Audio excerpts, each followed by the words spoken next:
बनेगी कि नहीं, ये निर्देश आज उन्होंने दिए हैं। उन्होंने ये भी निर्देश दिया है कि आज रात्रि तक जितने भी कंटेनमेंट जोन्स का विवरण है जिलेवार, उसकी जो है समीक्षा गृह विभाग के माध्यम से सुनिश्चित कर ली जाए। तो आज गृह विभाग इस कार्य को कर रहा है और इस कार्य को बहुत तेजी से आज ही रात तक सुनिश्चित करेगा। जनपद कानपुर नगर, झांसी, वाराणसी, गोरखपुर और प्रयागराज में उपचार और संक्रमण के नियंत्रण के लिए और बेहतर निर्देश क्या हो सकते हैं, क्या और कार्रवाई हो सकती है, बेहतर व्यवस्था क्या हो सकती है, ये निर्देश उन्होंने दिया है। कुछ जनपदों में जो चिकित्सकीय व्यवस्था है उस पर उन्होंने यह कहा है कि वहाँ और बेहतर चिकित्सकीय व्यवस्था कैसे हो सकती है, होल्डिंग एरिया में कैसे समय कम हो सकता है, एम्बुलेंस में कहीं कोई जो है कठिनाई ना हो, एम्बुलेंस टाइम से पहुंचकर कैसे अस्पतालों में टाइम से दाखिल कर सकते हैं, ये भी निर्देश उन्होंने दिए हैं।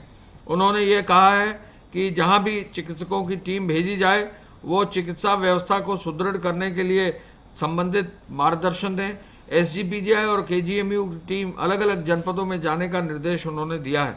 एसीएस हेल्थ और एसीएस हेल्थ एजुकेशन को जनपद लखनऊ के L2 और L3 चिकित्सालयों के भ्रमण का भी निर्देश दिया है और रिक्त बेड कितने हैं वहां पर, उसकी रिपोर्ट भी आज उन्होंने निर्देश दिया है कि लखनऊ में कोई भी बेड, अगर बेड की जो व्यवस्था है उसकी समीक्षा कर ली जाए और यथासंभव बेड्स की संख्या को L2 और L3 में बढ़ा दिया जाए। मुख्यमंत्री जी ने कानपुर नगर में सर्विलेंस की व्यवस्था को और प्रभावी करने का निर्देश दिया है। कॉन्टैक्ट ट्रेसिंग और डोर टू डोर का और मजबूती से काम करने के लिए निर्देश दिया है और मेडिकल टेस्टिंग भी आगे बढ़ाने के लिए दिया है।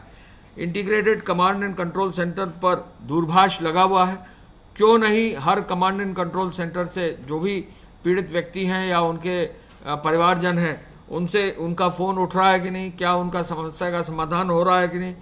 हर कंट्रोल एंड कमांड सेंटर से होम आइसोलेशन के लोगों से कम दिन में 1-2 बार फ़ोन जाए, जिससे जो लोग घर पर हैं वो घर पर ही रहें और एक प्रोटोकॉल का पालन भी करें। मास्क अनिवार्य रूप से पहने। मुख्यमंत्री हेल्पलाइन से भी उन्होंने आदेश दिया है कि उससे भी होम जो आइसोलेशन में लोग हैं उनको जो है फॉलोअप किया जाए। मुख्यमंत्री जी ने प्रत्येक जनपद में L2, L3 चिकित्सालयों की बेड्स को बढ़ाने के लिए और चिकित्सा कर्मियों और मेडिकल उपकरण को बढ़ाने का भी एक प्लान बनाने का निर्देश दिया है।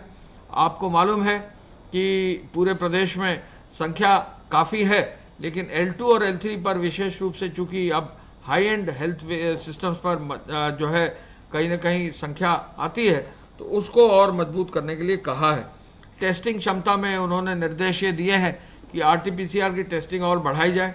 सामान्यतः लगभग 35 से 40 हज़ार हो रही है, लेकिन इसको और आगे बढ़ाने का निर्देश उन्होंने दिया है। आपको मालूम है कि यूपी टेस्टिंग में पूरे देश में प्रथम स्थान पर है, लेकिन इसको और मजबूती से काम करने का भी निर्देश उन्होंने दिया है।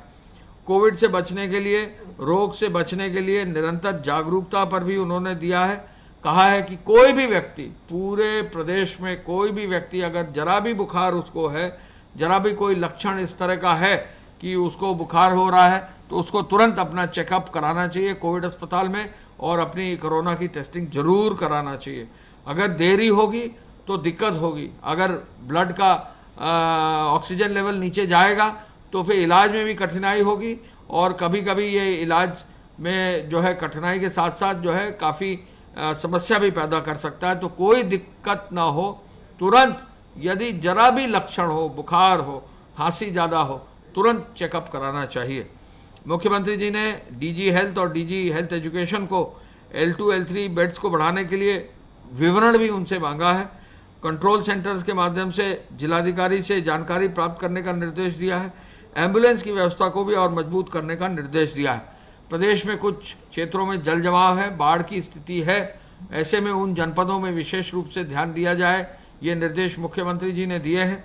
बाढ़ के लिए अलग से प्रेस होगी, लेकिन पीलीभीत में, मऊ में, आजमगढ़ में और कुछ अन्य जनपदों में, बाराबंकी में उन्होंने विशेष रूप से इनका समीक्षा की है और ये कहा है कि हर जनपद के जिलाधिकारी बाढ़ जहां भी है वो प्रतिदिन ब्रीफिंग करें, जिससे पता लग सके कि बाढ़ के संदर्भ में, बाढ़ राहत के संदर्भ में क्या क्या काम हो रहा है।